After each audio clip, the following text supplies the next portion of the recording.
And he started this thread on urban Naxals, and he picked out one chapter and he started talking about it. And there were about 20 people who were actually actively discussing about this book, right? So we see you as an opinion maker rather than someone who reacts to things.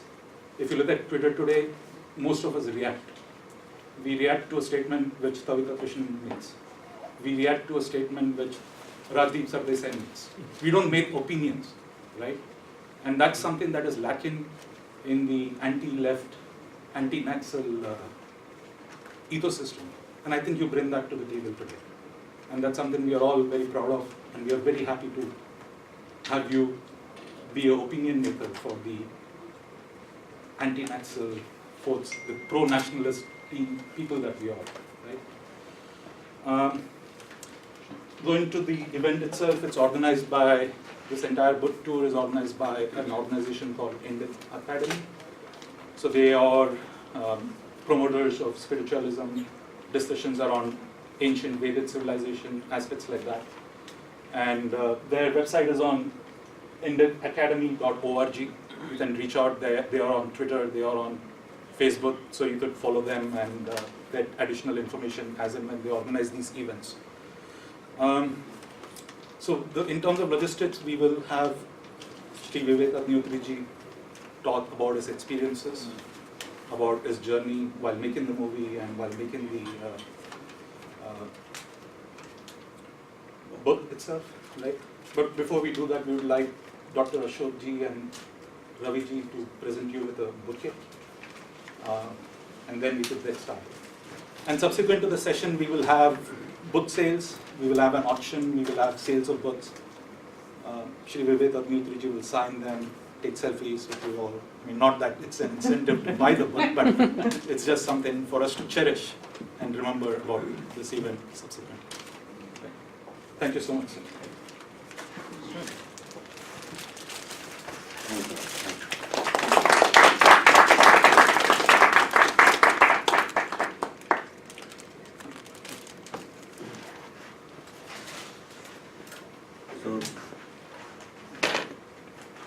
तो इधर आ जाए आई इधर थोड़ा सा close आ जाए यहाँ because then otherwise I'll have to move my hand from right to left. Can we And shut off light? Yeah. No, the projector. आपका ये projector चलेगा then you can't shoot because then it will be Yeah. face will be dark. Yeah. Light. Yeah. I can switch it up. This was just for the start. Yeah. Or Then light will be easier. I think there will be a remote. Is there a switch here? Yeah. You want to sit and talk? Or? No. I like to stand. Yeah.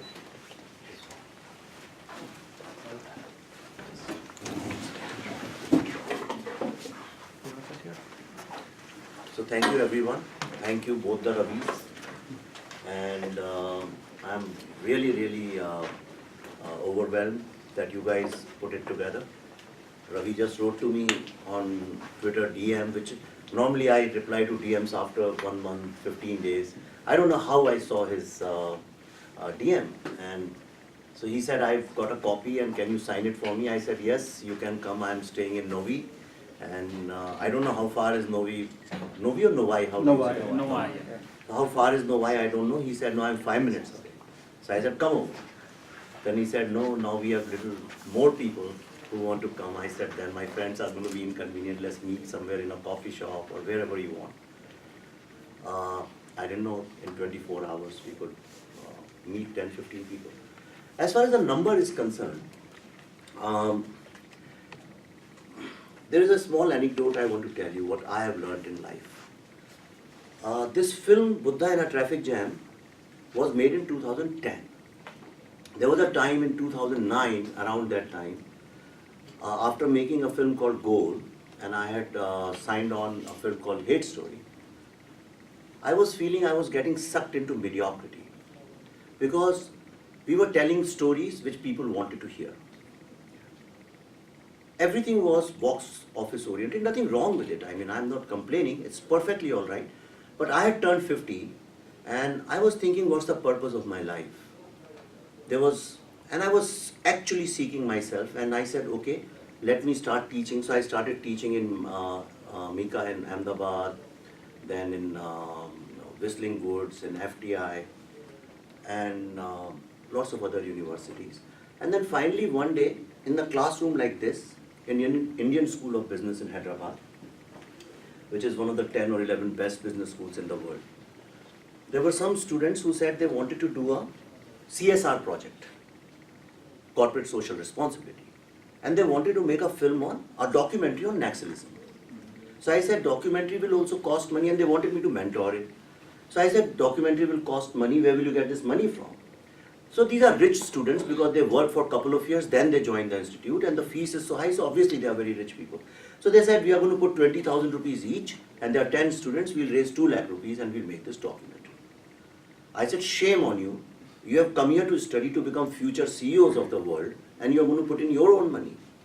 And nobody is going to watch this documentary after you have made it. So then they wrote to all the alumni and other donors, and within no time, one donor said that we will give you some money. And the amount was 1.5 crores. Wow. Okay, now actually they got sanctioned for 1 crore. When I went to Hyderabad, I said 1 crore तो मेरी fees का 25% भी नहीं है, तो कैसे इसमें film बनेगी? And nothing is possible in 1 or 2 crores to make a film. It's impossible. But I don't know how there was a divine intervention. I call it Saraswati's blessings. That the dean, the caterers, the local canteen, the transport people, everybody came together and they said, we'll give you our services free. I think it happened because nobody knew what we were making. So they thought we are doing something for a social cause, something very nice we are making. And the story which came to me at that time was like this, that a CEO, a corporate CEO, which was based on Indira Nui or somebody like that, she thinks that Naxals are really bad people because they are creating problems in her mining interest. So she goes to Bastar, and there's a technical snag in her chopper, and she has to spend 4 days in Bastar area with Naxals and tribals. And after 4 days, she realizes that actually Naxals are good people, that they are the messiahs, and they basically are working to help the downtrodden and the tribals. And I said okay to that, because that is the popular narrative, that is the mainstream narrative. In our country, you will find that a certain kind of mainstream narrative has been created. And that is that terrorists have a reason to pick up guns. And I don't know, you are all young people, anybody who has grown up in 70s and 80s, I remember when I was a child in Bhopal in 4th or 5th standard, somebody gifted a gun and I used to behave like a dacoit because we celebrated dacoits in our films. We always thought that they are good people. They are working for poor people. And the second narrative which was created, that Naxals actually are working for Adivasis, and because the government is so oppressive, people are so oppressive, and the caste system is so oppressive that you need somebody to pick up gun in form of personal justice. So I got sold onto that idea. Again there was a divine intervention, and one night one of my assistants, you must have read in the book, she came and she gave me some papers and said, sir, whatever information is available, we have used that. I think we should stop our research. And that night I was sitting and I realized that nobody has put the dots, nobody has connected the dots. One day you get a news in Odisha or somewhere that 2 students have disappeared. Then you find another incident somewhere in Andhra Pradesh, you find that one DIG has been shot. Then you hear somewhere that 76 CRPF Jawans have been killed in an assault. In the history of this modern world, in one assault, not so many people have ever been killed, not even in Kashmir or anywhere. Then you will find that in Jadavpur University, some students have done a seminar and they are saying whether Durga was actually a prostitute or not. These are all isolated incidents. And in between, there is some news in Bastar, some in Jharkhand, in local newspapers which are not even in capitals like Bhopal or Ranchi or Patna. They are in some small newspapers in local languages, which nobody cares about. When I started putting all these things together, we realized that a huge terror funding comes to India. And this terror funding comes from the Federation of Terror Organizations. The book में उसका पूरा, it's a very long name, COFOPCA, something like that. And this comes from two sides. One comes from the eastern side of India and one comes from the western side of India. And I realized that this is basically Islamic communist funding. Okay, it's this is a 4G war. First you have to understand, you read Ajit Doval or you hear his speeches, you'll understand. In 4G war, what happens is that in any country you create blocks, and these blocks are being funded. So in India, the Naxal block is being funded primarily, not in Kashmir. But you will find in mainstream narrative, it's always Kashmir and Kashmir's jihad. Nobody talks, all of us, we have grown, but nobody has ever spoken about Naxalism. All the Bollywood movies you see which have been made, they justify Naxals. You look at the mainstream narrative justifies Naxals, all the times.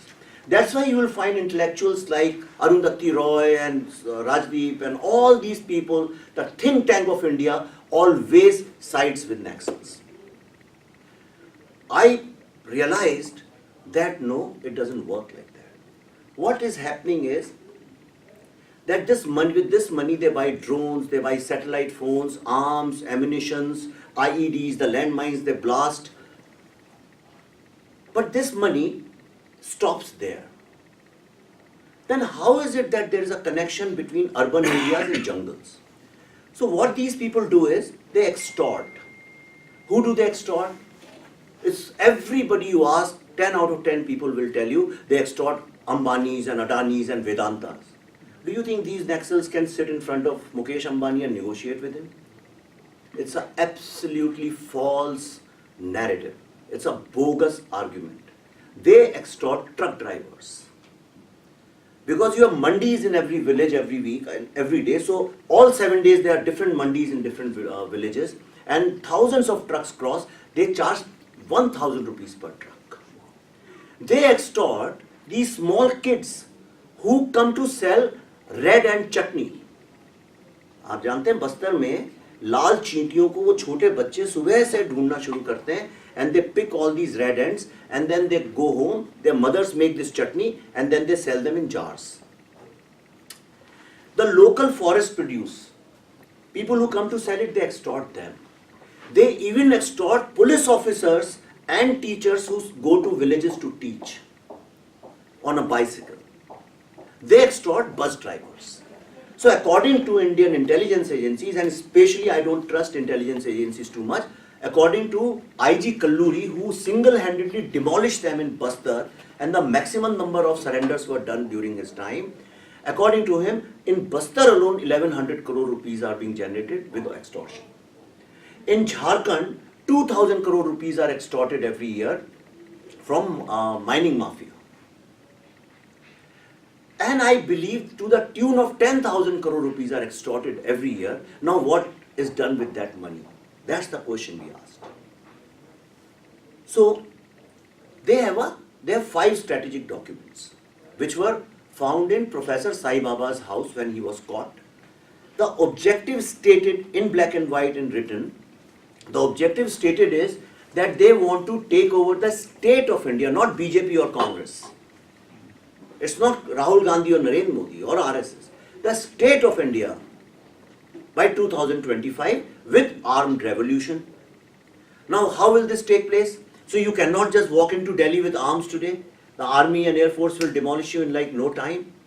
So how do you do that?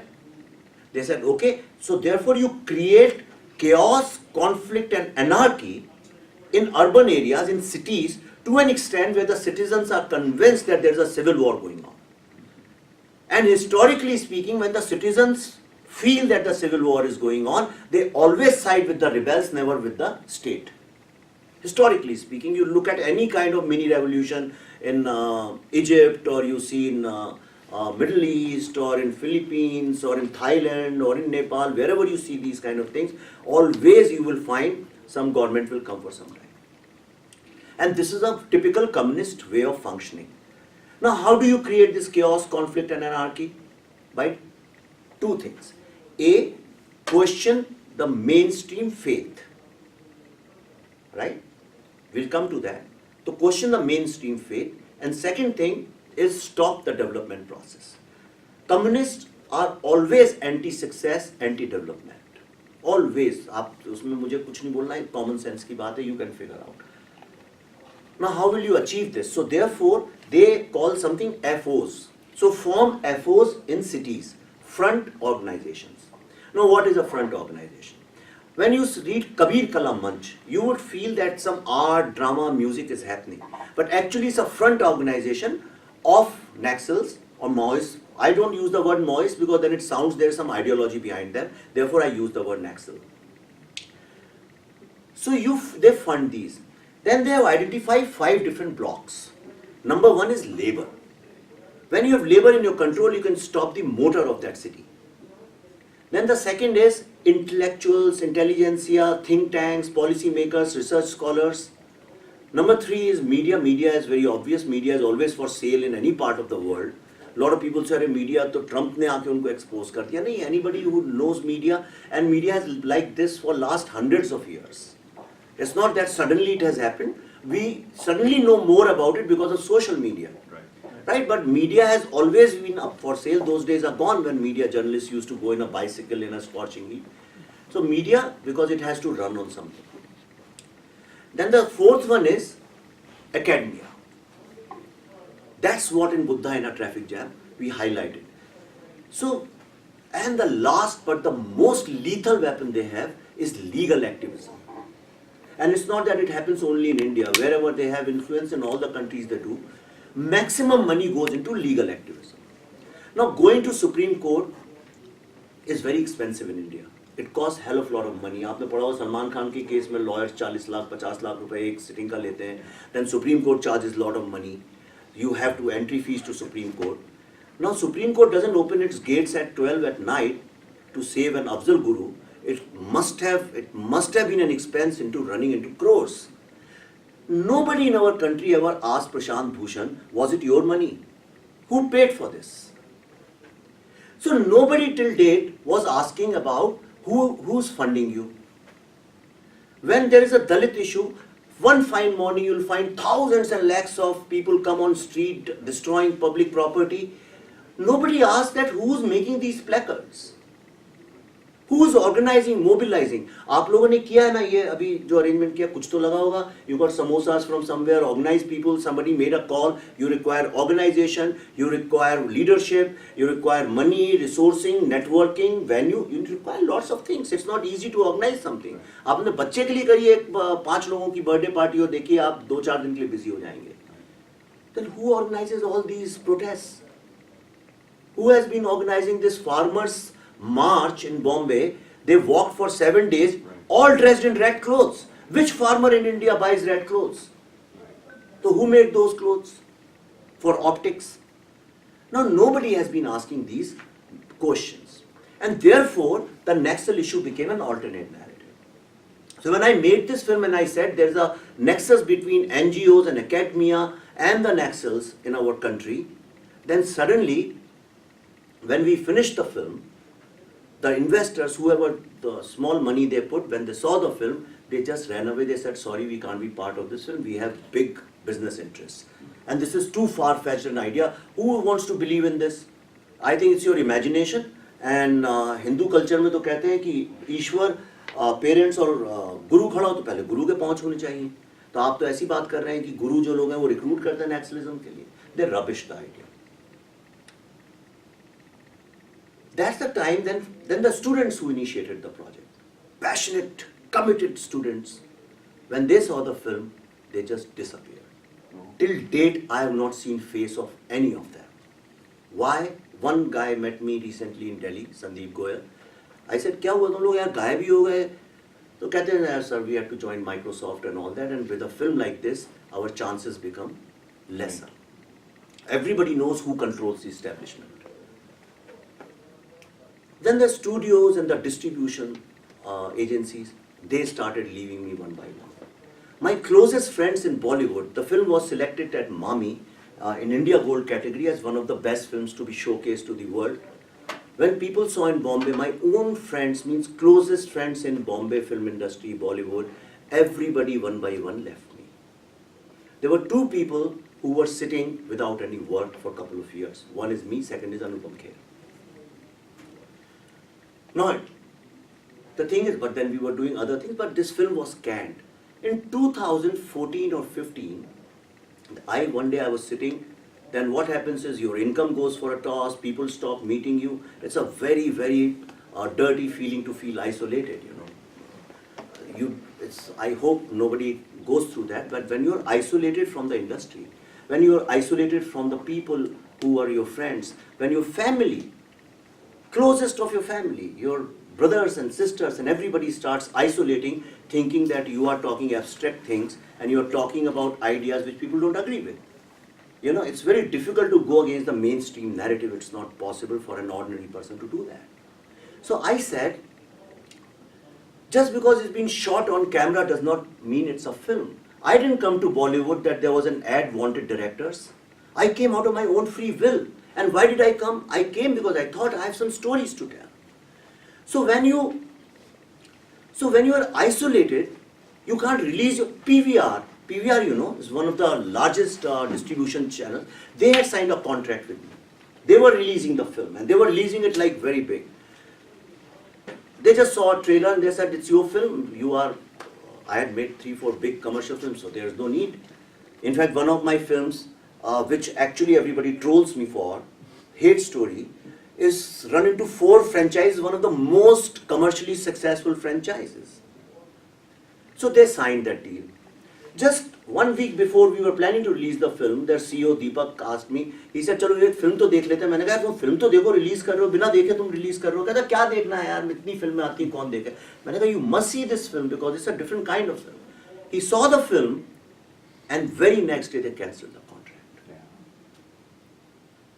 Believe you me, I remember in January, I had no money, I had no friends, I had nobody. I was sitting in my office and painting because what to do. And I was thinking, should I go back to Bhopal? I asked a friend of mine to buy some farmland. I said, I'll sell all the property, go back, and we actually decided to do that. Again, I would say Saraswati's blessings, there was a divine intervention, and I said, hang on, this is a story, it's not a film. And that paradigm shift changed everything for me in my life. And that's why I'm standing there. I said, if it's a story, I must go and tell this story to people. So I said, what's a better thing to do than go to universities, because it's made by students for students, to caution them that you can be recruited without even realizing that you are being recruited. In fact, most of the young people today in the world are working for some mastermind. They don't realize it, right? Otherwise, how can 15, 16-year-old people have opinions on Modi and all those things? Nobody knows the real world. You are just in first semester of your college and you say, no, this is right and wrong. So somebody is conditioning your mind. It comes from society ultimately. So I wrote to FTI and JNU. FTI said, we have strikes and all those problems are going on. So forget this. When we are in normal, we'll do it. Hello, please come in. Yeah. JNU I wrote to the cinema department, the professor Ira Bhaskar, who is also mother of Sora Bhaskar. Sora Bhaskar was supposed to do my film, right? But she last minute, it didn't work out because there was a scene where this young girl she's drunk in wine and she gets up and she goes and kisses Anupam Kher on his forehead. So she insisted that I write in contract that it's going to be forehead and it's not going to be anywhere else. I said, namaste, bye, goodbye. And she never worked with us. And then she had a lot of problems with the ideology of the film. Yeah. So her mother said, कि माहौल ठीक नहीं है, exactly quote unquote, after a lot of pursuing her, she said, sorry, we cannot show this film in cinema department of JNU, क्योंकि माहौल ठीक नहीं है. I said, okay. 3 days later, they tweeted that they are going to show a film called Aligarh. Aligarh is a film made on LGBT rights. It's on LGBT issue. Anybody who follows me knows I work a lot on LGBT issues, so I have no problems with that. But I said, here I am saying that India's biggest internal security threat comes from urban Naxalism. And this is something which the Prime Minister of India, Manmohan Singh, said in Parliament. This is something which Mr. Pranab Mukherjee, the Home Minister of India, said in Parliament. This is Mr. Shinde, the Home Minister of India, said in Parliament. This is what Mr. Rajnath Singh said in Parliament. And this is something Narendra Modi has been saying for so long. Every single IS officer, IPS officer, Ajit Doval, you name anybody, has been saying there have been white papers on this. But still everybody is saying, no, it doesn't happen. And they're refusing, a university is refusing to show that film. But they want to show a film on LGBT rights and celebrating it. I said it's a politics, now we got to fight. And that's when some students wrote to me from JNU. And they said, sir, we are very small in number, just 15 or 20. जैसे आप लोग हैं अभी, इससे भी कम, ये तो बहुत हो गया, double हो गया. 5, 6, 7, 8 students थे. They said, sir, we are in very small number, and you know in JNU how it works. But we would like to do a screening, and we can do it. And that's when I went to meet Mr. Anupam Kher. And I told Anupam, I said, these students want to show the film, and I want to go ahead with that. But they are saying there will be just not more than 10 or 15 students. You are a big star. Media will get to know about it because JNU always attracts media. Media will get to know about it. And people will say, अरे ये तो film पहले ही flop हो गई, वैसे ही flop director है, flop actor है, flop film है, और 10-12 से ज़्यादा लोग ही नहीं आए इनके यहाँ तो. Then Anupam told me one thing. He said, Vivek, when you have decided this film is not for box office, if it's a story, even if one person is sitting over there, and if he understands what you are saying, we must go and show the film. And that's why, since that day, I have never bothered about number of people. And anybody who knows me, I every day tweet, all of you know, even if 4 people want to meet me, I go 4 hours, 5 hours. Recently at Hyderabad Central University, few research scholars called me, SOS. I drove 4 hours to meet them. I know how difficult it was, but I went to meet them. So, we reached Delhi. When we reached Delhi, they said, it's a small auditorium of 180 people. We'll screen there because you need a screen and proper projection and all that.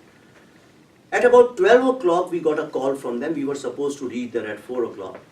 They said, sorry, we have to cancel the program because now the administration is saying that we cannot give you a 180-seater hall for 5, 10, 15, 20 students. So that got cancelled. So I asked Saurabh, who was joint secretary at that time in JNU, I asked him, I said, tell me one thing. They can stop you from showing in auditorium. Can we show it outside on the street? He said that can be done because that area belongs to the union and I can do something about it. So I said, okay, let's do it at night. अपन वहाँ बैठ के करते हैं and let it be a protest. And let everybody know that nobody can stop your freedom of expression. Especially in the university, and from the university, from where I have got my degree in advertising and PR, because IMC is part of JNU. So the administration gave them permission from 5 to 7. Now this is the screen, if anybody has been to admin block, this is the screen, and that's where sun is setting at 5 o'clock, 5 or 6 o'clock in the evening. Direct sun falling on the screen, that is the permission they gave. They knew that we will never show the film. I said we will show the film. It's not about the film, somebody has to speak up. Because if we stop speaking, then we have already given them so much of space. This should be the mainstream narrative, everybody calling it a fringe alternate narrative. So when we reach there to meet these 15-20 people, you'll be surprised, there were 5,000 students sitting over there waiting for us, sitting on branches of trees, sitting on top of cars, sitting on roofs. All those photographs are available on, you just say Vivek Agnihotri and JNU, you'll see those pictures. This is like a flood of students. And all of them were chanting Vande Mataram, and in the history of JNU, nothing like that had ever happened before. That's the day I realized that there are so many people who realize that what's wrong with the whole war of narratives. But they don't speak. They don't speak because nobody allows them to speak. And their only fault is that they are small town middle class students. Anybody in India who comes from small town middle class, believe you me, he has to waste at least 10-15 years just fighting English language and the English mindset. Right? इसमें कोई dispute नहीं होनी चाहिए. The other day, Vijay Shekhar, the guy who started Paytm in India, one of the most successful, when Pranay Roy was doing an interview on NDTV with 4 people, the Ola guy and this guy, another 3-4 most successful startup people. He asked all of them one question: what has been the biggest hurdle in your success? Vijay Shekhar said, English. Have you heard that? So in India, that's the problem. When I come from Bhopal, a small town, both my parents were freedom fighters. My father was vice chancellor. He translated all Vedas. They had some contribution to this country, and I was coming from a family which has done something for the country. So I was not like some Tom, Dick and Harry. When I reached Delhi to study in IMC, I didn't know how to speak English. And I felt absolutely like I'm an alien in Delhi. It's another thing that we fought and learned, and today I'm here. But that's the problem. In India, if you're coming from small town, if your father is a teacher who has sacrificed all his life, or some bank manager or an overseer, life is hell for these students. That's why most of the people want to run away from that country. And Vijay Shekhar also said one thing. He said, then how did you tackle this problem? He said, no, the minute I reached US, my problem got solved. Because nobody cared whether I knew English or not. So I said, I have to speak up for these students. And for next 45 days, I just traveled from IITs to IIMs to university after university and taking this film everywhere. So there was sabotage everywhere in most of the universities. University of Law in Hyderabad, a student came to attack me. In IIT Kanpur, one guy came and he just twisted my hand and he said, you have no right to make this film on Adivasis. What the hell do you know about Adivasis? I said, why? Why don't I have a right? He said, because you are a bloody Brahmin. I said, so what's the crime? See, because you're Brahmin, you have never been to Bastar and you are making a fake film. I said, have you been to Bastar? He said, no. But he has a right because he's from lower caste. That is the narrative which has been created. Finally, when I reached Jadavpur University, all of you know about it, that all these people claim to be working for the poor people, and actually they are all billionaires. They broke the car of this poor taxi driver. The entire car, all those photographs are on internet, you can see. They broke all his glasses, everything. And finally I said, he's a poor guy. Why are you doing that? If you want to do something, do it to me, not to him. And when I got down from the car, then they attacked me, they broke my shoulder. Still I can't lift it more than this. They tore the screen out. Then I asked the students, okay, you live in hostel, go and get me a bed sheet. They got the bed sheet. और जो football के वहाँ net लगा होता है ना, उसमें भी tied the bed sheet, and that's how I showed the film. The point why I'm telling you this story is, and the first chapter is, they had banners which said, bloody fascist Brahmin, go back. Why? They said, you have no right to create an alternate narrative. Now, Jadavpur University, the mainstream narrative is whether Durga is a prostitute or not. The mainstream narrative is whether Afzal Guru should be hanged or not. But the biggest security threat to India has been an alternate narrative. So the film came out, all these journalists, critics, there was a critic in Huffington Post. He said this film should not have ever been made. And he refused to give any star to the film. Huffington Post. He said this film doesn't deserve any star. What kind of critic doesn't give a star? You give quarter a star. You give quarter of a quarter star, but you do that because that's why stars are there. He refused to give any star. There was Abhinandan Sekhri. I'm just taking few names because we have a habit of not taking names. But in book, if you see, I have always taken names. Because people should know who are these people who are creating this problem. When my shoulder was broken, doctors were attending to me in Calcutta, thanks to Mamta Banerjee. She organized them. That time, these people were tweeting that this is all fake. They were saying this is nothing like this has ever happened. He said, Abhinandan Sekhri wrote that only one shoulder is broken. This guy actually does not deserve to be on this earth for making this film.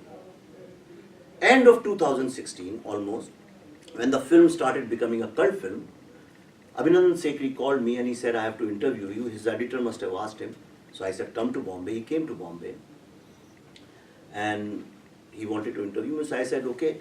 you have been ridiculing this film. Which chapter you have not liked? He said, chapter? What chapter? He had not even seen the film and they were writing reviews. So I said, okay, you have to see the film. I sent him to Pallavi's room. 2 hours he sat there and watched the film. When he came and hugged me. He said, Vivek, I am so sorry. I have never ever seen something like this. I said, say it on camera. So if you see that interview, it's available over there. News Laundry ka interview hai, 2 parts mein hai. You see, he has said 3 times I have made. I said, now tell camera whether you like the film or not. 2016, when all the newspapers have to make list of 10 most powerful people, 10 most powerful this, 10 best books, 10 best films. Same Huffington Post made a list of 10 best films of that year, and Buddha in a Traffic Jam was at number 2 after Dangal. And they said the only reason we are not giving it number 1 because Dangal has done extraordinary business at box office. And that list was made by a Muslim guy. Right? So if you stick to your guns, if you believe in something, you got to express it.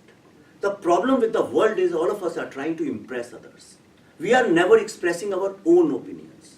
We are always bothered about what the other people are going to think. You must have heard, but there are always 2 points of view. Right? Whenever you say something, today you talk about Dalit issue or Naxal issue or any issue, or in America you talk about Trump, Me Too, anything. When you want to say something, the other people will always tell you, but the other point is also true. There is always other point of view. There are 2 sides of the coin. Of course there are 2 sides of the coin. Who is denying that? But this is my side of the coin. I cannot become the other side of the coin. Right? This is how people confuse you. This is how they demoralize you. The whole strategy here is to make you feel small. And that's what happens in larger context also. If you try to look at the history of humanity, it's always been a war of narratives. And today this war of narratives is so volatile because of technology. Because everybody can influence the narrative. And that's why it's become so intense and so violent, intellectually so violent, that nobody's trying to give any space to anybody. I am not bothered who's doing what. My only thing is that India is today at its critical point. We are the world's oldest, longest, continuous, only surviving civilization. There are only 2 surviving civilizations in this world. Chinese, which actually was Mongolian civilization, but ठीक है, चलिए इतना benefit of doubt देना चाहिए. So Chinese civilization and Hindu civilization. All civilizations are dead. Latin, Roman, Egyptian, you name it and they are dead. Persian, all are dead. All are finished. Chinese is a closed civilization. You don't know what's happening. Nobody has freedom. No human rights. We are the only democratic, free, liberal and inclusive civilization. Why have we survived for so long? What has been our strength? When such powerful civilizations who invaded the world, who went and who actually dominated the continents, how come they are over and we are still throbbing? And not just throbbing, we are one of the fastest growing economies, one of the largest force of educated people. Why did we survive? I'll tell you why. Because when Britishers left to colonize the world, you will realize that wherever they went and colonized, all those countries became Christian countries. All of them without any exception. In Africa, I was reading the other day, Manmohan Vaid wrote a very good article. In Africa, they went in a country, I'm not remembering the name of that country because that's changed now. They went and killed the king, and within 2 hours, the entire country became Christian. Wherever Islam went, those countries became Islamic. Otherwise, why Philippines will be Indonesia, why Indonesia will be a Islamic country, why Malaysia will be these were all Hindu countries. हाँ, आप गए हैं वहाँ देखिए पूरे में Ramayan walls में रामायण बनी है, महाभारत बनी है, all their cities are named after Indian gods and deities, but it's an Islamic country. Wherever they went, it became Islamic country. Mughals ruled us for almost 800 years. Britishers ruled us for almost 200, 250 years. So 1000 years we were under the influence of other faiths, people who had come to loot us or people who invaded us. When in 1947, when they left India, only 11% people were non-Hindus. We were the only society they could not break. And that is our strength. The strength of Hindu civilization comes from its society. Because if you look at all these countries where they converted, they were all state dependent. They were always dependent on state. So state changed, everything changed. We were the only society in the entire humanity which had jati pratha. Right? Caste system जिसको हम बोलते हैं वो अलग चीज है. Caste is a Portuguese word. It came with Portuguese people. So we had jati pratha, which means our entire nation is like if you've seen the circuitry of atoms, how it works. So they were small jatis, they were small communities by themselves. Their rules, their dictates. Then there were other communities, and like that there was a chain of communities, and ultimately it was a huge society and the unit was family. In most of the countries, the unit was not family. And that's how we survived. Even now, for the last 70 years, despite all the problems, despite everything, Hindu civilization is growing. And when I say Hindu civilization, don't think in Western terms. I'm not talking about religion here. I'm talking about the civilization. And Hindu civilization obviously includes Muslims and Christians and Buddhists and Sikhs and whoever. You know, that's the civilization of a geographical area. So the whole attempt today is to break this society. We are now I'm told we already are the 5th largest economy in the world. We are the fastest growing economy, not third anymore. We are one of the fastest growing economies. We are the 2nd largest food producers in the world, food grains. We are the 2nd largest English speaking country. We have nuclear power. We have gone to Mars. We have a huge pool of young people, all educated, trained people. In fact, the education is growing a lot. It doesn't make anybody happy. And therefore, all this Islamic and communist funding comes into India. And today, the biggest problem with India is, and I'm telling you firsthand after traveling into more than 200 campuses, the entire effort is to create an Islamic Dalit bloc in India. That's why you will find that there are so many narratives which keep coming in every 6 months, and ultimately all those narratives boil down to Dalit issue. Okay? Now, how you look at a problem decides what your future is going to be. So far, the whole attempt has been to break us morally. आपके यहाँ तो caste system है. मैं अभी जहाँ भी कल ही Purdue में था, and that boy was telling me, what's the name of this guy who who invented internet? Robert Kahn or some, what's his name? So whoever is behind internet, he came to Purdue to give a lecture. So this guy, Akshay Jaju is his name. So he asked him, sir, what is your plan? How you are going to introduce technology in India? What do you think is the scope of technology in India? He said, see, India is a great country, but the problem is that it's got a caste problem. Right? Now, I'll tell you, it's absolute lie. It's a bogus argument. Next time when somebody talks to you about caste issue in India, of course it exists. I'm not denying that. But also you look at it from this point of view, it's the biggest social re-engineering in the history of humanity. In 1947, if you take the index of oppression of Dalits at 100, where is it today? In 70 years, it's come down to almost 15. Nobody is letting you look at this 85% re-engineering of the society. Everybody is focusing on 15. Ask anybody, where did you see the oppression last time? They'll say it happens in villages.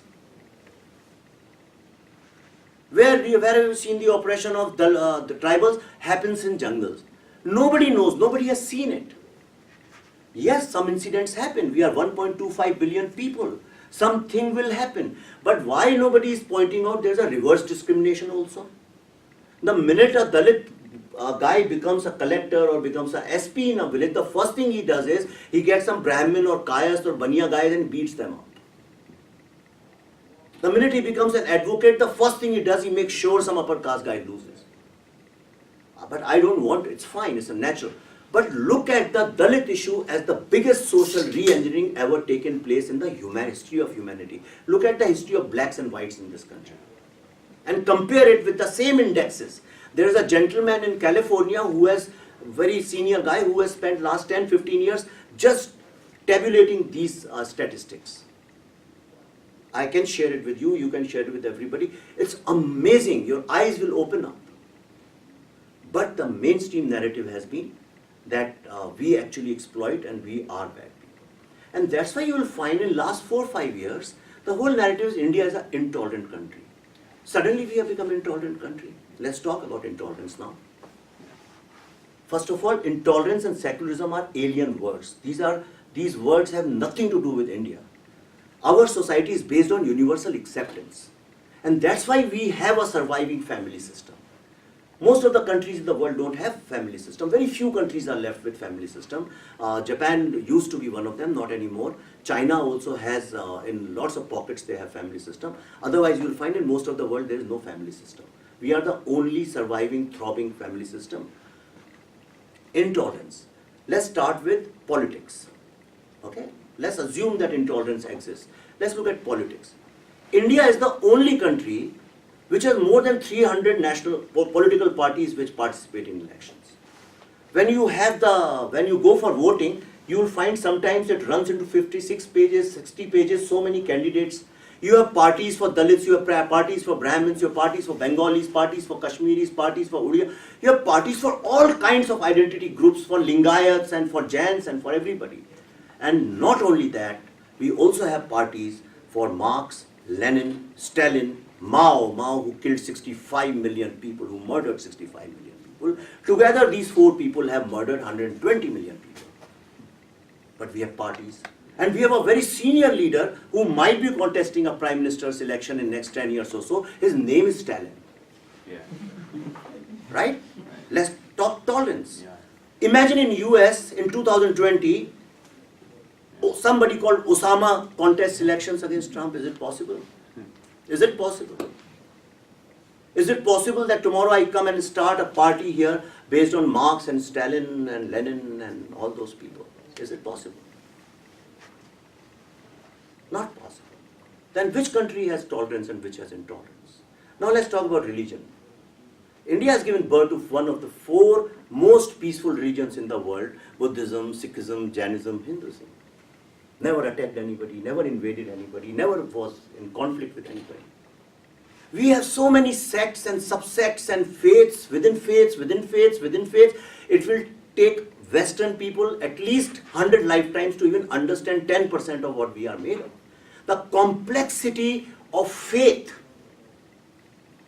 If you want to understand, you have to learn and understand Hindu religions of Hindu civilization, which includes Buddhism and all those things. The religious intolerance they talk about, actually, the Western narrative, in US, Martin Luther, not Martin Luther King, the politician, when Martin Luther protested for Protestants, that's the time because Catholicism was the only thing which US used to recognize.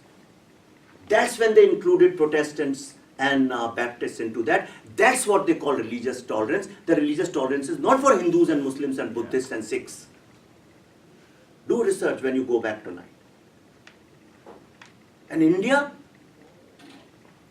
all the religions are accepted. It doesn't matter which religion you belong to. Let's look at education now. How many education systems here? Public and private, that's all.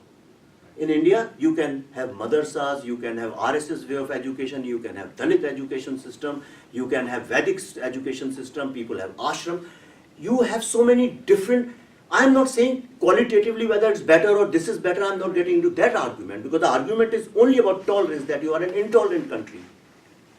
We have scope for all kinds of education systems. Diversity now, let's look at it. Everybody says that Hindus are not inclusive people anymore. Since 2014 we have become intolerant. Now let's look at that. You have diversity here. Okay, you have people from Taiwan, Korea, Japan, China, all the world people come and live here. That's what they call diversity. How often, why no American Chinese is sitting here? Why no Muslim guy is sitting here? Because everybody is living in their own ghettos. People live here for 50 years and still work with their own communities, Indians with Indians, Chinese with Chinese, and you can spend your entire lifetime without interacting with people who are in a different economic strata and people from different faiths and people. You can spend all your life in India. You can't spend even one day without interacting with people of different faiths, different economic strata, slum dweller, rich people, people from north, people from south, people with different tastes and habits and stuff like that. That is diversity. Diversity is not about too many people living in one place.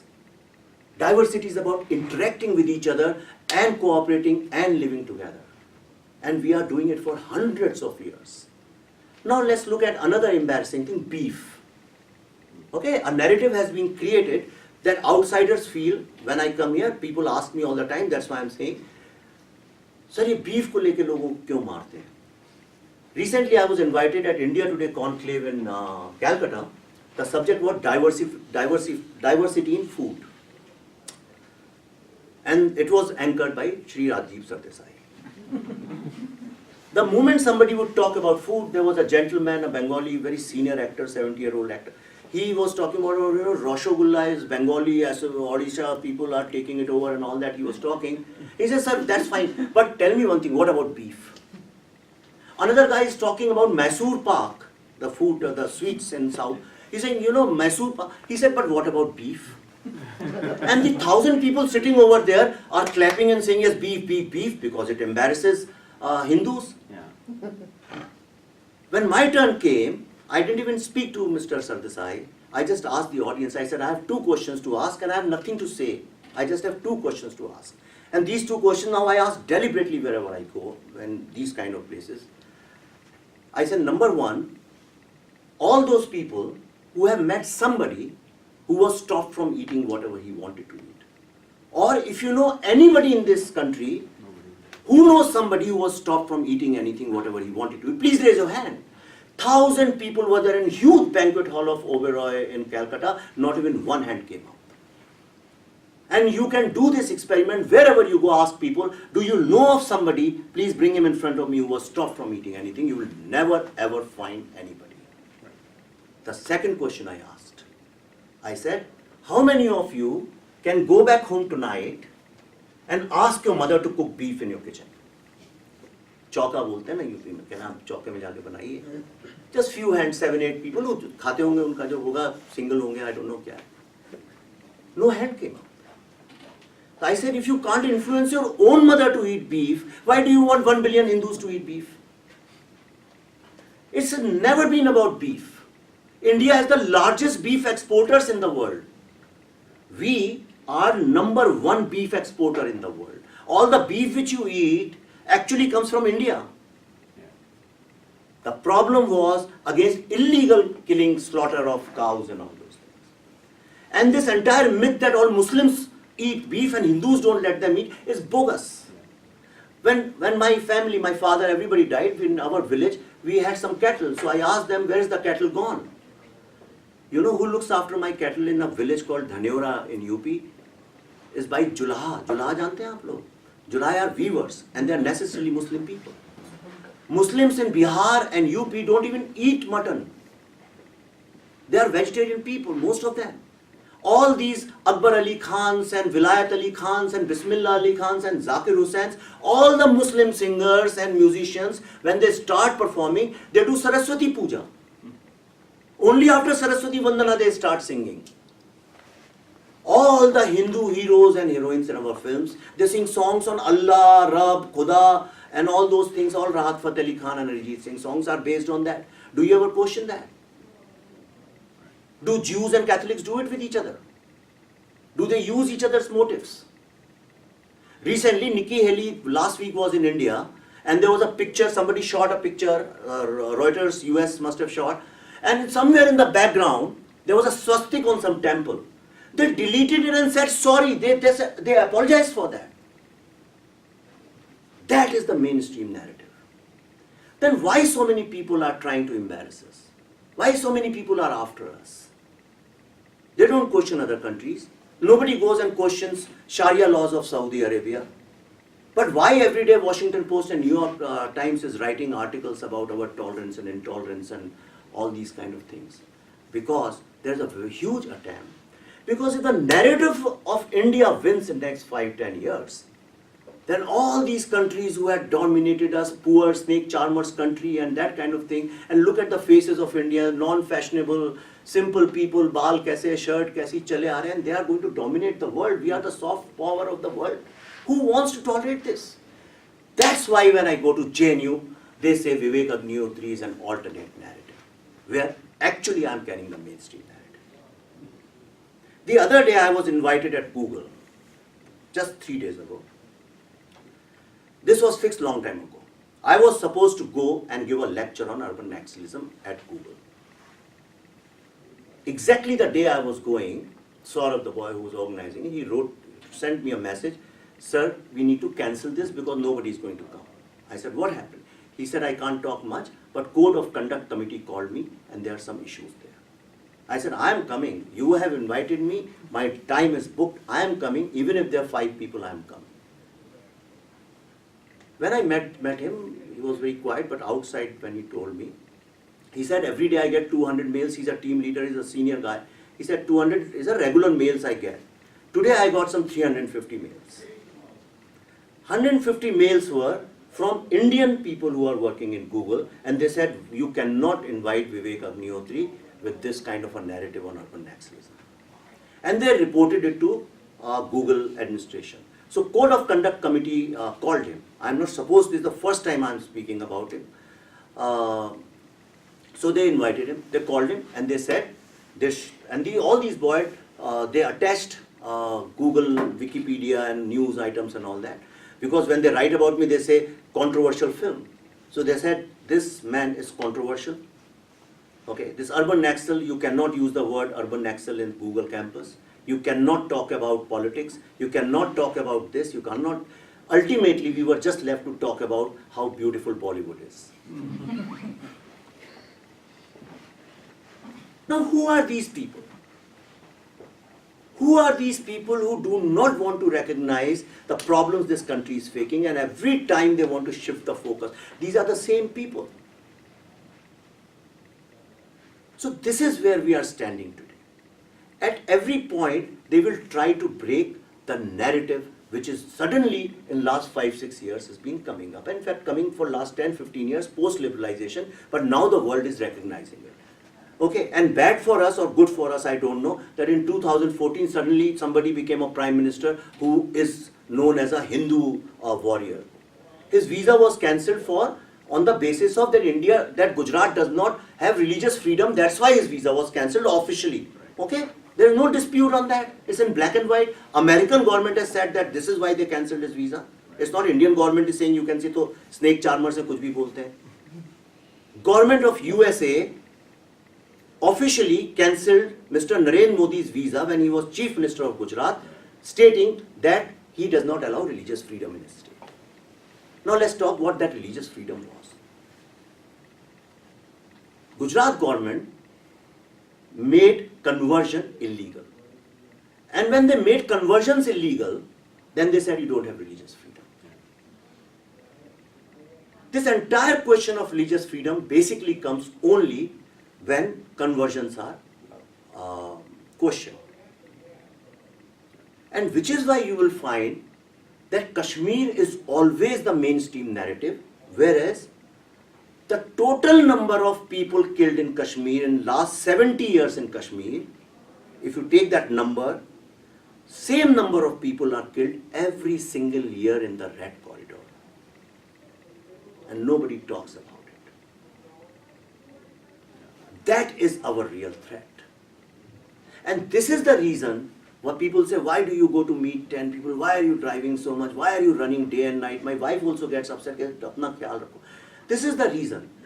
Because if somebody is not going to make people aware, and it's not that people don't realize it. Why is it that wherever I am going, people are coming in such huge numbers in every city you see all the times, right? Why all the students in India are supporting?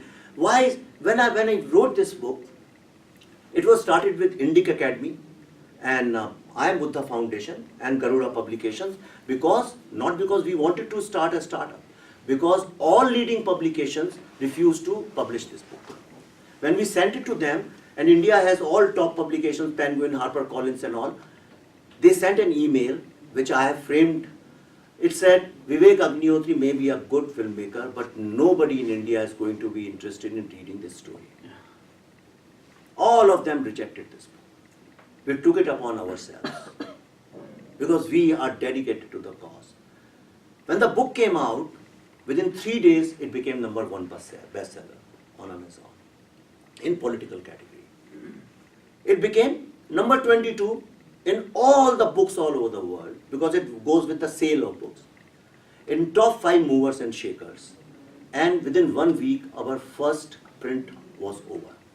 Normally it takes 1 year, 2 years for the first print to run out. You know, आप देखेंगे second print हमेशा 1-2 साल बाद order होता है to sell, which means somewhere people were dying somebody to speak up for them. And wherever I go, students say, sir, हम बाहर जाते हैं, लोग कहते हैं कि अरे तुम्हारी country में तो इतने problems हैं, ये है, everybody is talking about the filth and the traffic and the no law and order. क्या है? Look at our systems. The West says, look at our systems. You snake charmers know nothing. You are always fighting with each other. So my answer to them is this: that when Elon Musk makes a driverless car or battery-operated car, it should be celebrated. It's a great innovation. It's going to change the landscape of technology and everything we do in this world in the next few years. It's amazingly great innovation. And there's no problem if people celebrate it and always talk very highly about it. Quality control, the dedication, the engineering, the perfection, that's what. Nobody wants a driverless car which hits other cars. Now, Indians have been traveling for hundreds of years all over the world. There is no part of the world where Indians don't go. And normally, not generally speaking, exactly all over the world, there is one reputation they enjoy: wonderful people, always helping people, inclusive people, they adjust into the society, law-abiding people, don't conflict with the society, never create chaos, never get into crime, don't do drug peddling, don't get into human trafficking. They are always talking about spirituality, family, relationships. What else you require from humans? This is the best quality humans can have. Who has been manufacturing them? Not Tesla. Who has been manufacturing them? Our mothers and sisters, our families. One person, one father.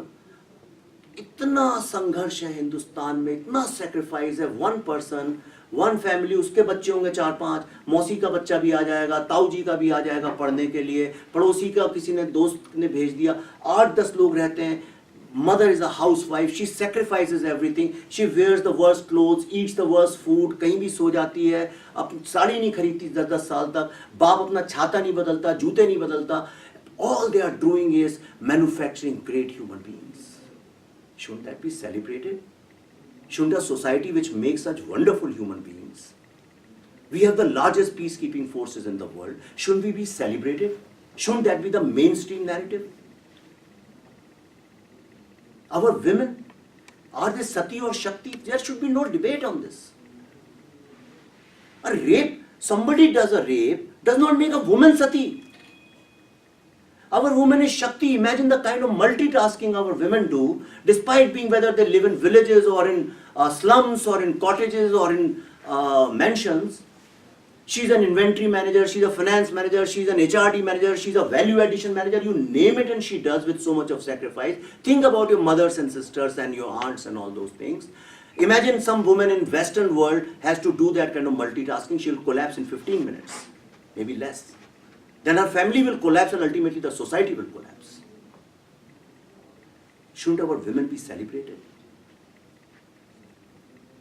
Should our society for such great social re-engineering be celebrated? This is the reason why I'm running. I'm not sleeping. I'm just moving all the times. And this is the reason that people are giving me so much of support and love. It's not because it's my story. Because this is every Indian story. Every middle class, small town whose parents have sacrificed their entire youth manufacturing such great human beings. It's a story of those people, and today they have found a voice in this book, and that's why they are coming up one by one. Today, urban naxalism, yesterday somebody wrote, you must have read, that we'll burn your books and all those things. There are so many death threats on me that Mr. Rajnath Singh called me to his house recently before I was coming here. He invited me and we were discussing about these things. Government of India has officially accepted the word urban naxals. Oh, really? Yes. As a political theory, it has been accepted by almost all academicians. Even my opponents don't question this anymore. In fact, Scroll and Wire are writing articles using the word urban naxals. Every single television channel is talking about urban naxals, and trust me, today we are here, we'll exchange notes after 2 years. Even in America, they'll recognize the word urban naxals. And the day I was leaving for US, I got a call from PMO. PMO invited me to discuss this. It's a serious matter. It's not an urban naxal. Always remember, if somebody says, who are urban naxals? Don't say people who oppose you, or somebody who you don't like, Rajdeep Sardesai is urban naxal. Don't make that mistake. Urban naxals are the people who are working with the blood money, who work with the extortion money, which is to the tune of 10-11,000 crore rupees, which are extorted in Red Corridor, plus this Islamic and communist money, and also the money raised in US by all these organizations like AIDS and all that. You think your money is going for the benefits of the downtrodden? You are absolutely mistaken. There are published links. These NGOs actually are sending money to create chaos in the country and to support an alternate narrative. So this is the situation today. And before I end, I just want to tell you, this book is also about my spiritual journey, if you read it. And that is, I realized that हम लोगों ने जो सबसे बड़ा गुनाह अपने साथ किया है, जो खुद ही हमने अपने को हार्म किया है, कि सरस्वती, लक्ष्मी और Durga, we have abandoned Saraswati. And that is the biggest mistake we have made. So I have a customary question I ask everywhere: when was the last time you gifted a book to any youngster? Tell me. Nobody has given. How do you know about everything? How do you know about so many stories? Your dadis, nanis, your uncles, somebody told you stories. And they didn't tell you stories about the Western world. They told you stories about your family, your traditions, your people, your society. And that's why we are so proud of whatever we are. And then came these people, they started telling other things to you, and somewhere we forgot that we are actually great people. We don't have to surrender to anybody. We have to take pride in Hindu civilization. You don't have to be apologetic about being Hindu. The other day I was in Chicago, a nephew of mine came and said, Chacha, have you joined that Hindu terror organization?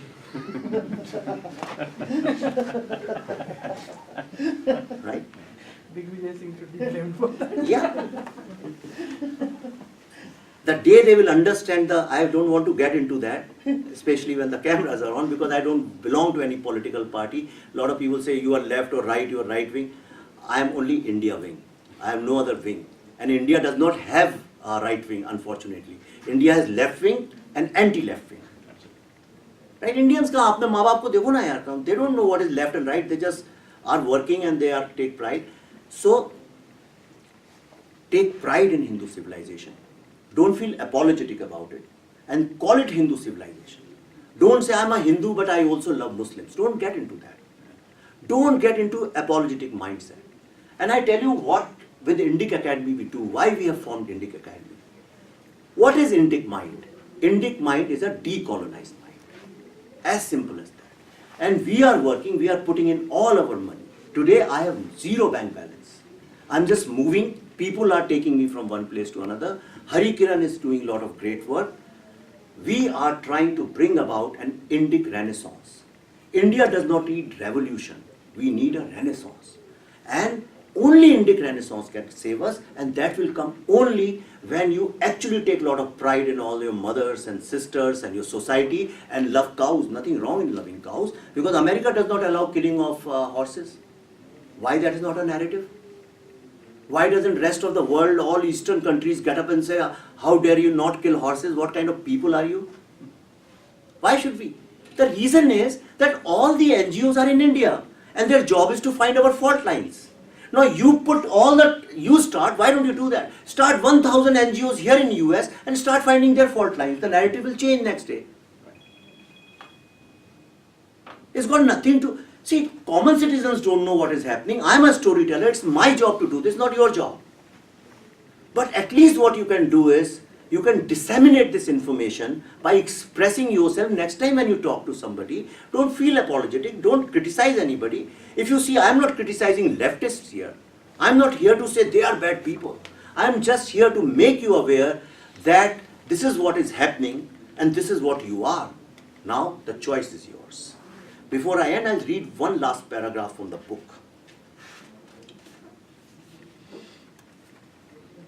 This is, last year I was in Chhattisgarh and all these ex-Naxals who had surrendered, they came to meet me. And one of the couple, I'll read it, but there were some couples. Imagine this, there's a 1.5-year-old child. Some Naxals enter your house. They pull the parents out. Mother comes with the child. They take the child away. They put him on the ground as people stand in a circle. They take a big hammer like this superhero in some movie, what's his name, I don't know. Thor. That kind of big hammer with which you break iron, they break his skull open of the child. They cut him here, they pull his intestines out, and they burn those intestines in front of parents. Then they take an axe, and they cut the father in front of the mother. Again cut his stomach and take his intestines out. These are what Naxals are. So when these when these women join the Naxals, the first thing they do is take their ovaries out, so they can never become mother. This is what Naxals are. They take your motherhood away. So the last, all you have to remember in life is this. Today I am at the nerve center of the Naxal movement, Chhattisgarh. I have been invited by a group of ex-Naxals and anti-Naxal groups. There is a flood of innocent Adivasis who can't even speak properly, but they are here to acknowledge the dent the film has made to Naxalism. I am overwhelmed with their love. They have made me feel like a hero, a crusader. A couple meets me.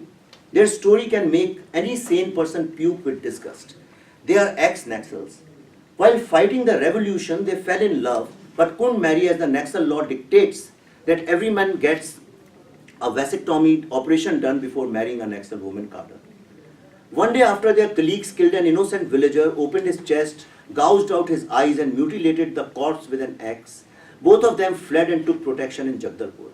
They married and now have children. They are crying not because of the suffering, but out of the joy of meeting and sharing their pain with me.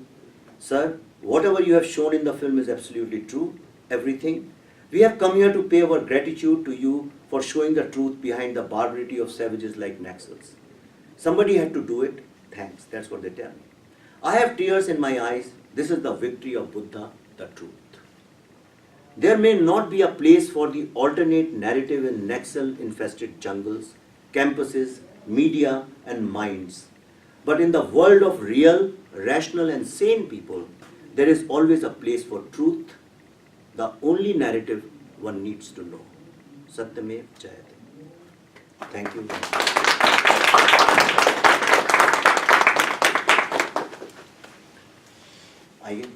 Vivek sir, I have a question. Yeah, sorry. now we- Yeah. Okay, I forgot. I thought I've answered everything. No, it's Yeah. something for which I am finding it very difficult to answer. So this is happening since last 1 year or 1.5 years.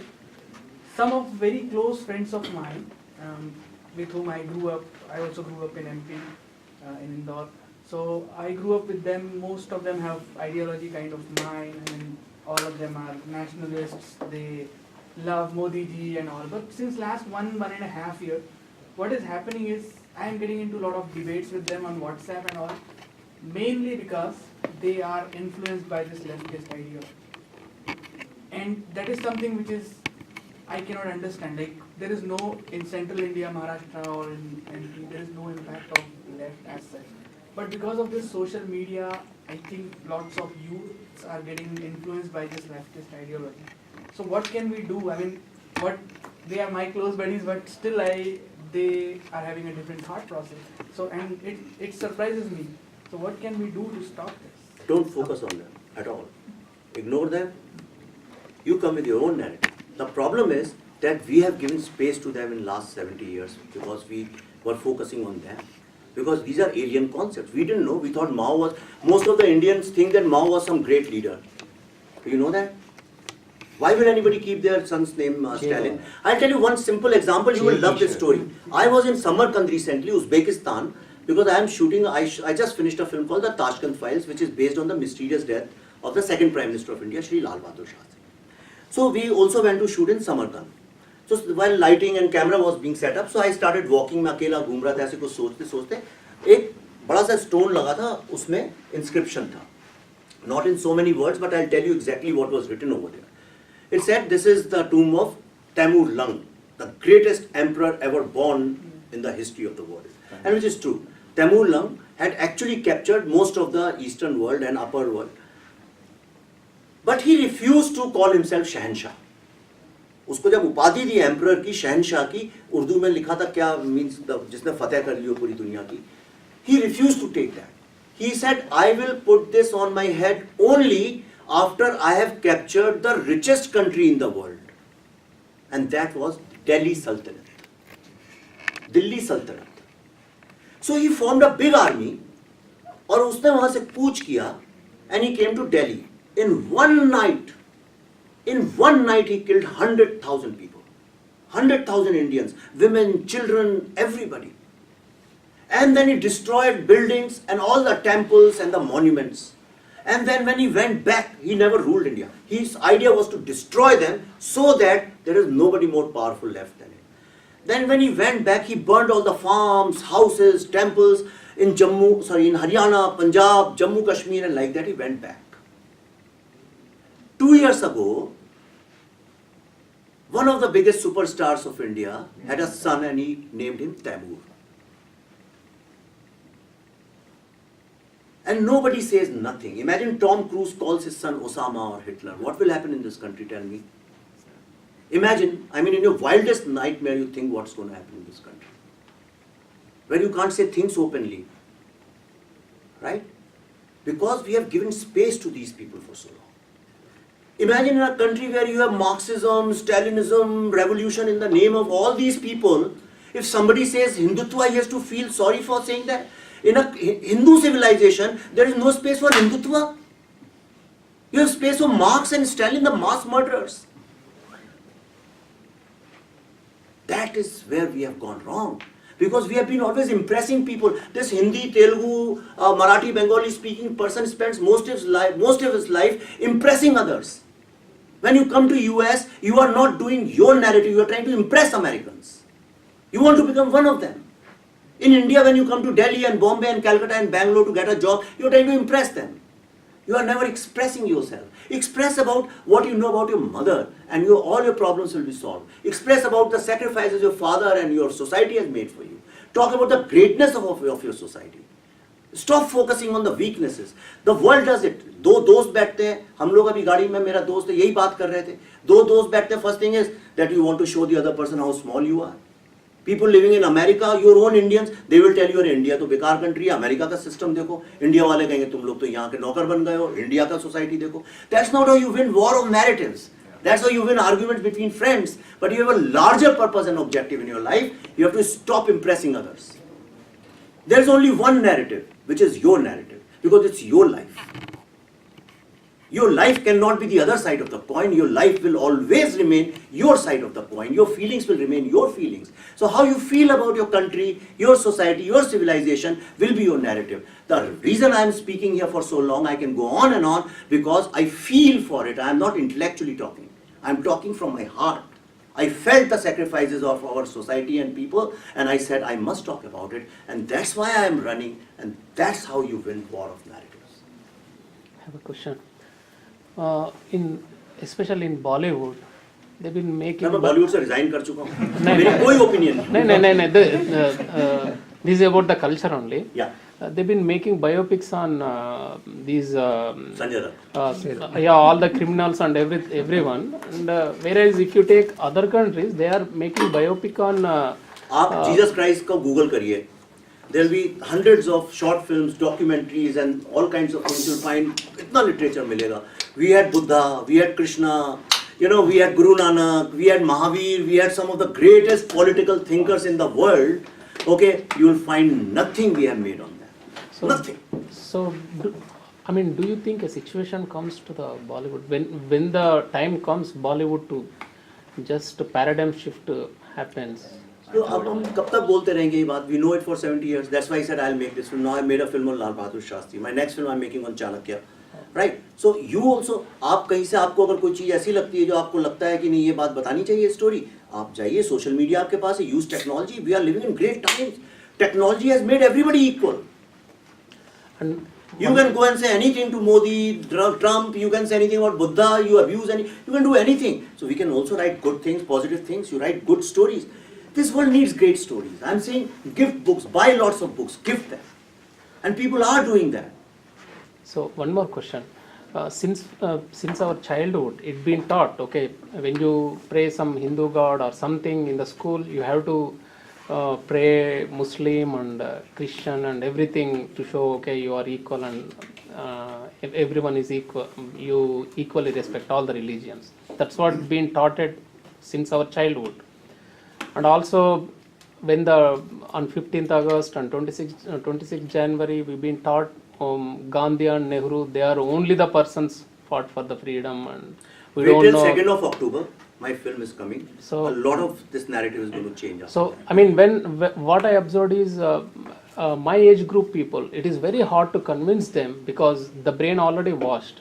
Whereas for younger generation, they are very dynamic, and they are not with the situation where we be educated. They are more rooted. So what's the message you're going to give to the especially younger generation who are in teen and 20s? They are very smart. This generation is very smart. You see, this whole change which you are taking place in India is because of these people. They are very rooted, small. They are smart people, We had no choices. See, we are a Bata and Corona generation. That's all. Me, आपका पता नहीं, you look young. फिर लखानी आया फिर हम लोग बहुत choices, engineer, doctor बन जाओ. And we are always feeling guilty about our parents. We thought our parents have worked so hard, so we have to prove it, and which is right. That's how societies evolve. But now we have evolved. Now we have to move to the next level, and the next levels should be about the Indian story, Indian narrative, and nobody can stop it. Let people do whatever they cannot stop it now. We are going to be the main narrative. We are going to be, and before I die, I promise you, we are going to be the next narrative. I would like to see more Vivek Agnihotris. all of you can do that. That's not a problem. आप चिंता मत करिए. अभी यहाँ सितंबर में most probably Vivekananda ने जो speech दी थी, great speech, उसके 125 साल पूरे हो रहे हैं. And there's a World Hindu Congress in Chicago. Some greatest of the people are coming. The list is amazing. Phenomenal speakers are coming. They've invited me also to speak on certain things. So I might come most probably if my film doesn't release in September. So I have two questions for you. You and a couple of others like Rajiv Malhotra and everybody talks about narratives, specifically about the Indian grand narrative and stuff like that. I'm going to read out of what I've written down here. You mentioned as a society we have survived after a century's worth of onslaught and everything else. Why are we now as a society disintegrated into factions and pockets because of external narratives? Are we as a society highly mortally vulnerable external narratives having survived the century of onslaught? This is my first question. And do we need another alternative to counter this situation? Are we not inherently capable because we have survived so much? And my second question is this. All people talk about Naxals and communists in the north, especially like Bastar, Bengal and every place else like Mamata Banerjee and stuff like that. What about Naxalism or communism in the south? Communism, especially in the south, in a highly literate state like Kerala. Nobody talks about the consistent killing of RSS people, activists down in Kerala.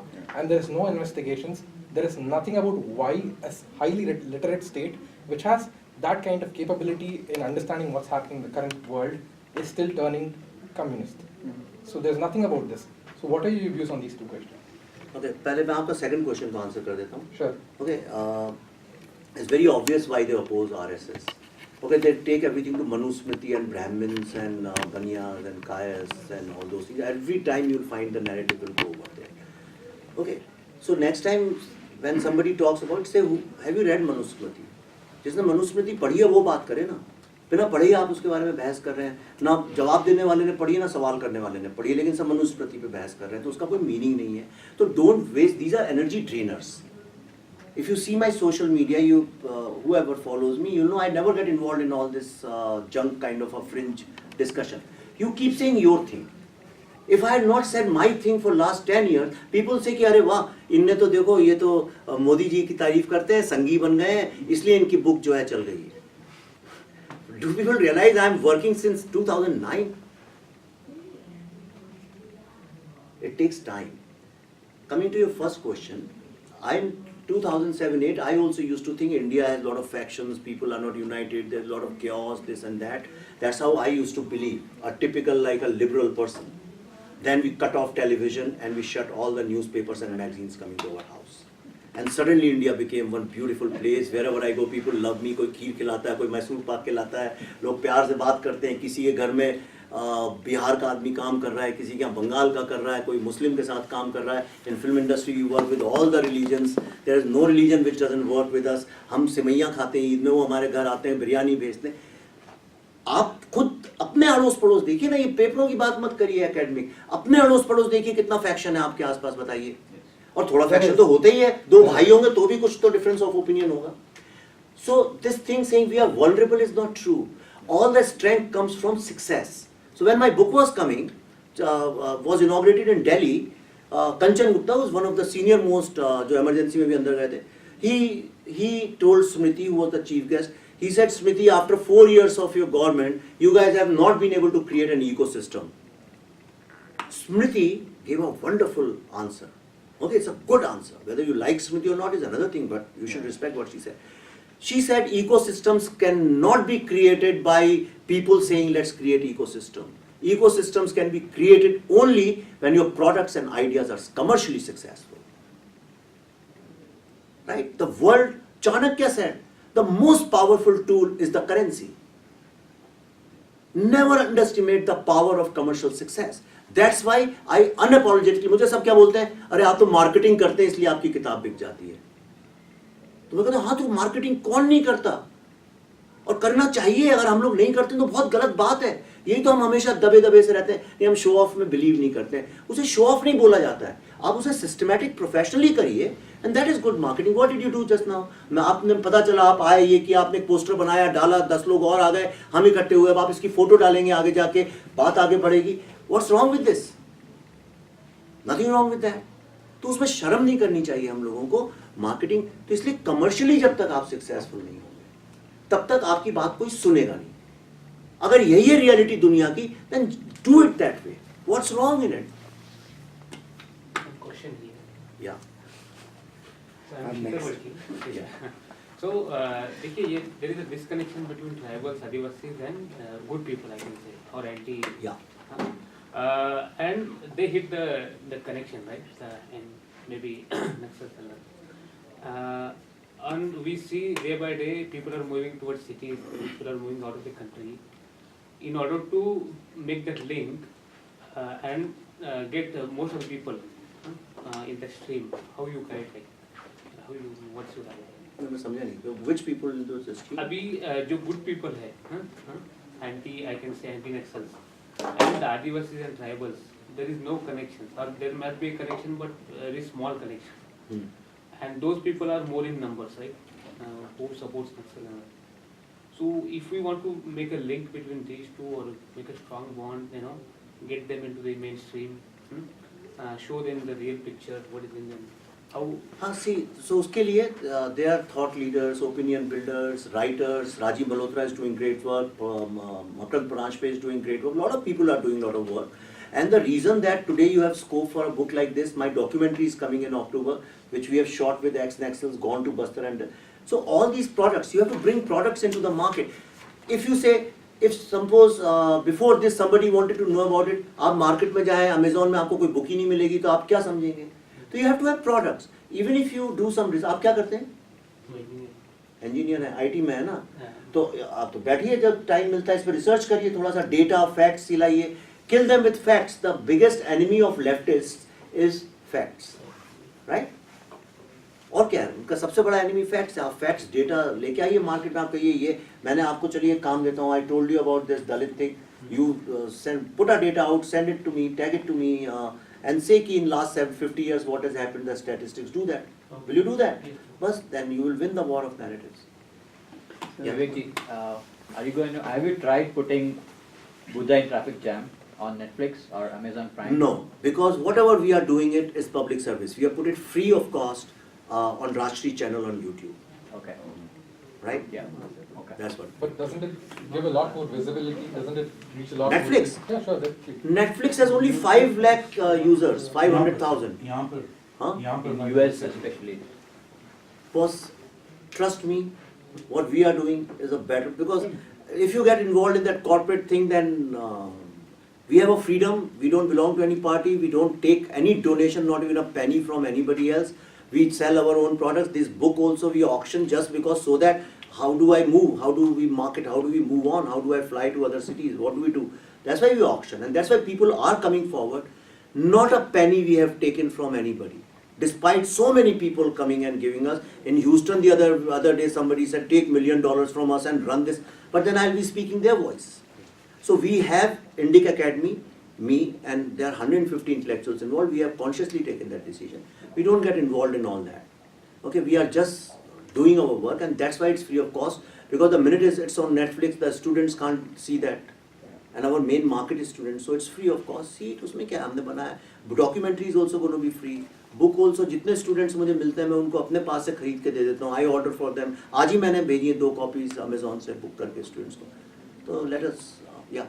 Do you have any plans to translate it to original language like Kannada? Or Yeah, it's also another thing. my that mother we is do, expecting. It's already, it's been in 40 days. It's gone into Hindi translation, Tamil translation, Bengali, Marathi, and Telugu. And all these translations are done free of cost by volunteers. Right? But what we have decided, the books, like people are buying in LA, San Francisco, people are buying for $1,000, $500 and all that. So all that money we'll use for other languages, and because ultimately you have to print also. We don't have that kind of thing. So we'll use all that money and print. So we'll have in lots of languages, maybe 8 to 10 languages in next 3 months we'll have. Yeah. Yes, last. When you put Naxal and urban Naxal in black, we can see that. So there's a lot of gum in grey. Means everybody in this room must have supported Kejriwal when he was with. Almost everybody. Right? And now he's sitting with one of those urban Naxal and all that. So how do we identify those grey? And how do we teach that to our kids to identify and... See, I think it's very simple. You just, आप मुझे ये बताइए, 2 question आपको हमेशा पूछने चाहिए. Number 1, if there is an activism involved, you must question where the funding is coming from. Your major 99% of the problem will get solved over there. Nothing in this world moves without money, let me tell you. Nothing. All this Dalit protests and all those these feminism protests and all those things. अरे हिंदुस्तानी औरत को तो बच्चे का tiffin, husband का खाना ये बनाने से फुर्सत नहीं, वो कैसे सड़क पे आके फेमिनिज्म की लड़ाई लड़ेगी? कौन लोग हैं जो लड़ रहे हैं? ये सब फंडेड लोग हैं. इसी तरह से जो इंटॉलरेंस डिबेट की लेके प्रोटेस्ट निकलते हैं, अवार्ड वापसी, imagine the biggest joke on this earth. इतने सारे लोगों ने, poets, writers, intellectuals returned awards. They said कि नहीं country में intolerance बढ़ गई है. One filmmaker got so excited he returned somebody else's award. Dibakar Banerjee said, I have also returned my award. तो producer ने अगले दिन कहा, अरे भैया वो award मुझे मिला था, तुम्हें नहीं मिला था, और मैं तो बहुत खुश हूँ, मुझे कोई intolerance नहीं दिखती, आप मेरा award कैसे वापस कर सकते हैं? तो he said, no, I have not returned your award, I have returned another award. Then Anupam Kher said, sir, that's my award. So yeah, that was a joke. Anyway, so Yeah, same thing happened in Karnataka. One writer has written his check of 1 lakh. It got bounced. There was no money in the account. Yeah. He returned money and there was no money. Yeah. So these are all politically motivated people. Let me tell you one thing. I was in California. I shouldn't be saying it in America, but I love to put my foot in these kind of things. I was in California. Okay. And I had a lecture in San Francisco, and they were all educated IT people and a lot of women, sorry, in Los Angeles, I'm sorry. And there were lots of Bollywood people, or Hollywood people also. The biggest, the only two things people I have, in last 1 month I have seen people discuss in this country is Trump and Me Too. Trump, I have no views, whatever it's America's luck, bad luck, their destiny, I'm not bothered about it. Me Too is one thing, okay? Now Me Too, you speak to any woman, she'll come with a gun to kill you if you say anything against it. Especially in California and New York and these kind of places, and in India also, in Delhi and Bombay, you can't utter a word, okay? Me Too is going to change the gender landscape. This is the most dangerous activism you will find. This will harm women so much, it's beyond people's comprehension. I'll tell you why. No empowerment fight can be won by excluding the other party. Dalit empowerment battle cannot be won by excluding upper caste. You cannot exclude men and expect to win women empowerment. And I say it with so much of conviction because I've worked so much with women and for women empowerment. It is not possible. Who is trying to do that? Average women don't do that. Do you think the housewife does it? Who needs to be empowered? The woman who's in a village, she does it, who needs to be empowered. Who's doing it? The empowered women are doing it. Right? Who have no stakes in women empowerment. They have zero stakes. Do you think Sandra Bullock has any stake in women empowerment? No. Her stake is about her career. The $1 million she has invested in something. I'm not against them, but I'm trying to give these. Therefore, try to understand any kind of activism which expects you to exclude the other party is definitely a case of communist strategy. Because communist strategy has always been about class war. Rich versus poor, man versus woman, north versus south, east versus west, first world versus third world. That's their strategy. Divide the society by class. So it's a class struggle issue. Average person can't think about, अरे बेचारे दलितों पे कितना अत्याचार हुआ है, उनकी protest निकल रही है, विवेक अग्निहोत्री ने कैसे ट्वीट कर दिया उनके अगेंस्ट, औरतों का देखो हिंदुस्तान में रेप कर देते, अरे rape is not about empowerment, it's about safety issue, it's a law and order issue. Empowerment is giving them the dignity, honor and the equal status. The focus cannot be on what 30 years ago some man did to some woman, that cannot be the focus, that's a criminal issue. The issue should be the equal pay. Issue should be the equal opportunity. And the biggest problem with this too much of feminism is that today there was a research somebody pointed, जैसे आप question करें एक आदमी ने पढ़ के सुनाया, there is a very serious concern, psychiatrists and all these social engineers, who there's a very big concern in the world that today's teenager women, they are addressing other girls as dudes and bros. No, it's not a laughing thing. It's a very serious social problem. Why are women calling each other bros and all that? You can say, well, it's a slang, it's cool, we are cool. No. 50 years, 70 years from now, what the state of feminism would be, that is what I hope they do not get isolated like communists and like this anti-liberal, anti-communist movement in the world. That's why these kind of, you have to be very careful about. That's how you recognize what is fake propaganda and fake bogus theories. I do have one question, actually two, Yeah, please. very short Only lady, only woman is asking. मैं me too की बात नहीं कर रहा, तुम पूछती wait, नहीं wait, that I completely agree with you. It's a farce. All this feminism is farce, what's happening right No, now. not all the feminism. Bulk of it, the This mainstream, feminism, right? this side of Yeah. feminism. So my question, and I really would want a candid response or a perspective from you, right? First is, why is Bollywood, broadly, entire universe of Bollywood, and Bollywood and cricket is like religion in India, right? Why is Bollywood so anti-Hindu, anti-India, anti-establishment? Like he said, they make biopics or whatever, but across the board, I mean, Amir Khan can get away with PK, I mean, there are n number of examples, we don't have to get into it. So I really want your perspective first. Again, why where is the funding coming from? The whole crop is sold? आपको मैं बताता हूँ, Bollywood has always been run by communist people. Okay, Raj Kapoor, Mehboob Khan, Guru Dutt, Bimal Roy were all, they belonged to IPTA. They were all communist people. But they were never anti-India, anti-Hindu. Right? They always brought about social evils of the society, unemployment, garibi, Dahej, क्या बोलते हैं, divorce, तलाक, ये सारे issue, इस तरह women empowerment. We are the only country in the world which has made Muslim socials. There's a genre in Bollywood called Muslim socials, जिसमें राजेंद्र कुमार, राजेश खन्ना, इन लोगों ने बहुत फिल्में की हैं. इतना प्यार करते हैं डाइवर्सिटी और हॉलीवुड में, इंक्लूसिवनेस की बात करते हैं, क्यों नहीं बनाते ऐसी फिल्में? बनाएं. We had that. It's only because तब जो पैसा, जो फंडिंग सारी थी, वो भले ही कॉन्ट्रैक्टर करता हो या डायमंड मर्चेंट करता हो या जो भी करता हो, वो इंडियन आदमी करता. ये सारा जो चेंज हुआ है, आपको मैं एग्जैक्ट डेट है इसकी, 2 चीजें एक साथ हुई इंडिया में. All foreign studios came in India and exactly at the same time Shahrukh Khan and Karan Johar came into Bollywood.